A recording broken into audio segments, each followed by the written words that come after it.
We're almost done with the material for the week, and in this lecture, I think we're getting down to some of the finest grained analysis of what good informative speakers are doing, and that is clarity through elaboration, being able to really discuss their details with reference to their larger point in a way that's just elegant and sublime. And so we've been working this week on moving from idea to the outline. And we're almost at the end of this very basic process. So once again, we've sort of gone through coming up with main ideas, breaking it down into smaller ideas, identifying the details that are going to help you discuss that content. And now we're getting to how are you discussing those details in a way that just crystallize that information. Now, we were doing some of this, by the way, back in the impromptu when we were doing state it, explain it, prove it, conclude it, right? I mean, we were talking about here's what the key idea is, let me walk you into it, here's the detail, now let me walk you out.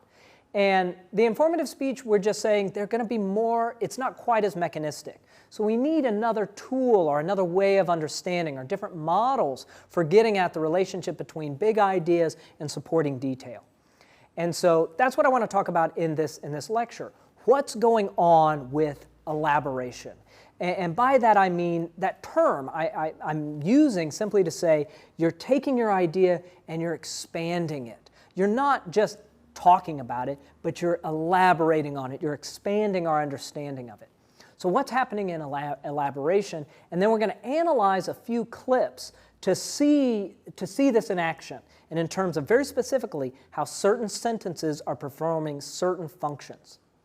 So first off, what's going on with this process of elaboration? Well, once again, it's similar in some ways to what you were doing in your impromptu. Basically, you're walking us into and out of the details. You're providing us shells of context. You're saying, here's the idea, let me get more specific. Oh, I've got the smallest bit of detail, and now I'm bringing it back out again so you remember what I'm talking about. So I see this as kind of this hourglass function.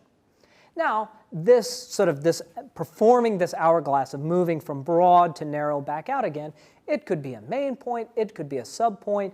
I just want to say that whenever you need to move from sort of a higher order level of complexity into the details, that you don't just jump straight to the details, and you don't simply sit in the details at the exclusion of the larger point, but that you're finding a way to walk us into and out of the complexities of this information.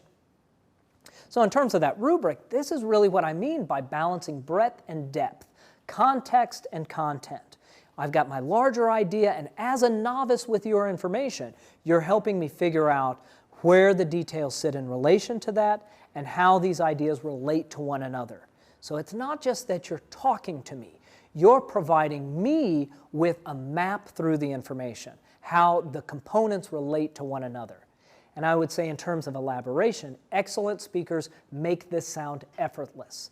But there's something going on there. And at some level, this is not too dissimilar to how writing instruction, at least in the US, talks about paragraphs.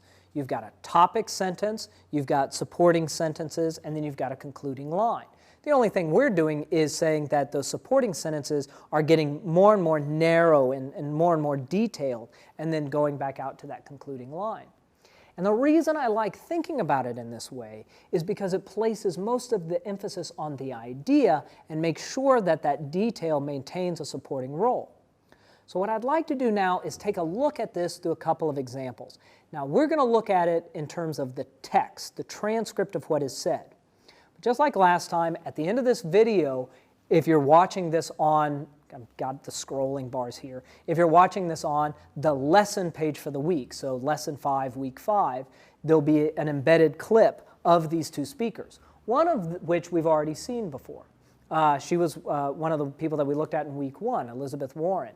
And then we're also going to be looking at Paul Krugman. And I use both of these. They're both Americans, but I like looking at them both because they're both economists, or at least they're talking about economic issues, and so they sort of serve as an interesting counterbalance to one another.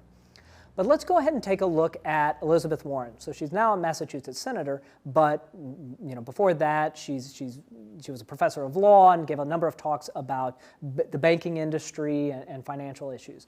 And again, I'm using this as an example of a speaker.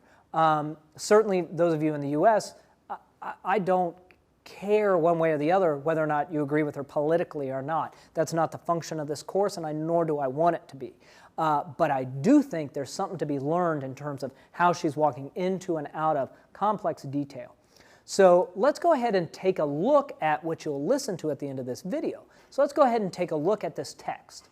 So you see on here, I've got distinguishing what I would call sort of the key idea and then the actual details, and then the black text would just be sort of filler lines.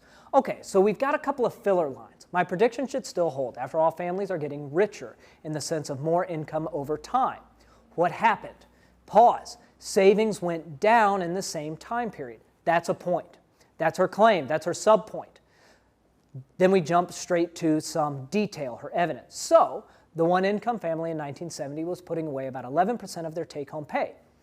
Then notice here, she doesn't jump right to the next piece of evidence. She's got a buffer sentence. She's giving us time, and I don't even know if she knows that she's doing this, but she's giving us time to process that. She's elaborating on that evidence. So she says, think about that. Week after week, month after month, they're putting away about 11%. Those 4 sentences don't add much new content to what was in green there. 1970 putting away around 11%. They don't add new content, but I would say they are desperately important when it comes to listening to that speech, because they elaborate, they repeat, they reiterate, they open up that piece of data. But then we're ready for the next one. By the year 2006, you notice that line goes below 0, another buffer line. This is a concept that only Alan Greenspan would love.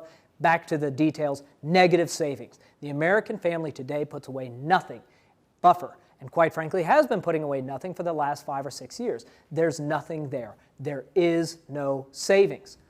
Look at the end of that paragraph and the beginning of that paragraph. That's a subpoint. That right there is a subpoint with detail, and that I think is how you do it well.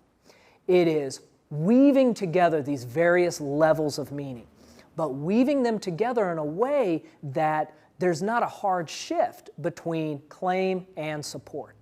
And I won't read you the next one, but you can certainly take a look at it, but you got the same thing going on.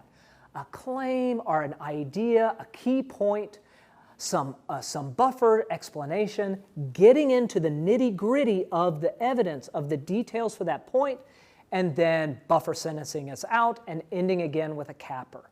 Okay, so I think that is a good example of how this would work. Now let's take a look at somebody else, Paul Krugman. He's no slouch, right? Dude's got a Nobel Prize. I don't think they just hand those out. So he knows what he's talking about. But in this clip, and it's a clip chosen for this very reason, so I'm not saying he never does this, but it serves as a good counter statement to what we just saw. So let's go ahead and take a look at textually what's going on when he's talking through some financial evidence. All right, so here you've got the evidence. So he's got, just getting back to normal levels of state and local employment relative to population. You can get 1.3 million workers. You can add 1.3 million people to employment right away. So that's a buffer sentence. So we've got our piece of data, but we don't have a driving subpoint. We don't have a key idea to attach that evidence to. Now it kind of makes its own point, but we haven't shelled that detail. It sort of floats out there. He's got some buffer, but he's not dialing back out to the level of key idea. Then we jump again into another piece of hard evidence. You can get $3 billion a year in aid to the economy. That's enough almost certainly to get us below 7% on unemployment, to get us into a much better economic frame. It's not technically hard, politically hard, no question about it. So I don't really see a whole bunch in that small segment on the sort of the larger claim there. Now, it's not terrible, it's not bad, but I think there's a real difference between how one interacts with that Krugman clip as opposed to that Warren clip. And what I think is happening is in that Krugman clip, it's too truncated. There's just not enough time, there's not enough elaboration on that evidence. It's just, here's a data point, here's a data point. And when I work with a lot of people in business and science and in most fields, they tend to be more on that end. They talk almost exclusively about the details without giving us elaboration, without giving us the sense for what that subpoint is or what the larger idea is. They've got, here a general theme, and then I'm going to just jump and talk through the detail. So I like moving through these two clips, putting them in conversation with each other, because I think it highlights how you can provide context, meaning through elaboration. It's not just about that evidence. It's about walking us into and out of that evidence so that we've got some type of meaning attached to it. And so this matters because, in essence, if it's just the raw data, your audience can get that raw data anywhere, okay? They can go look it up on Wikipedia. We live in an information society. There's almost anything that you're going to speak on, they can probably go find out that same information or get at least your details somewhere else.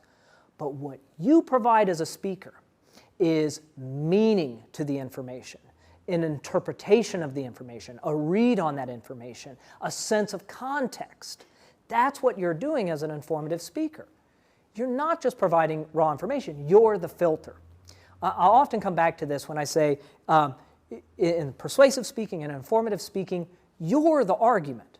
It's not you're the performer and your argument's on the page. When you stand up to speak, the audience doesn't see that thing, that page. They see you, okay? So you're the argument, you're the presenter, you're the thing that people are interacting with. So your job is to help us as an audience understand what that information means. You're informing us what the details are and what those details mean for us for the topic. Okay, and that's a big thing. So we've got one more lecture left, and we'll take a look at examining an informative speech and getting some feedback form exposure. But at this point, in terms of what I've been asking you to do this week, you should have a pretty solid outline. We've got main points, subpoints, and details. It's probably gone through a couple of revisions and a couple of run-throughs. I certainly asked you to work on it a couple of times, and you're probably locking down the key content and you're refining. And so this week has been about moving from the idea, the informative idea, coming out of the last week from our goals for the informative speech. It's been moving from idea to this developed outline. And that's a lot of terrain to cover in the span of a week, and it reflects a lot of decisions on your part. And that's good. That's what you should be doing as a speaker, rendering judgments. Remember that William Keith and Christian Lundberg line, clarity is the result of choices. Every time you're making a change, you're rendering a judgment, you're making a decision. The key thing is that you're driving those decisions towards the goal of clarity for that audience. So, work on your speeches, continue to refine this, continue to develop it, really start doing some run-throughs. Hopefully you're working this up for a speech that you're going to be giving tomorrow.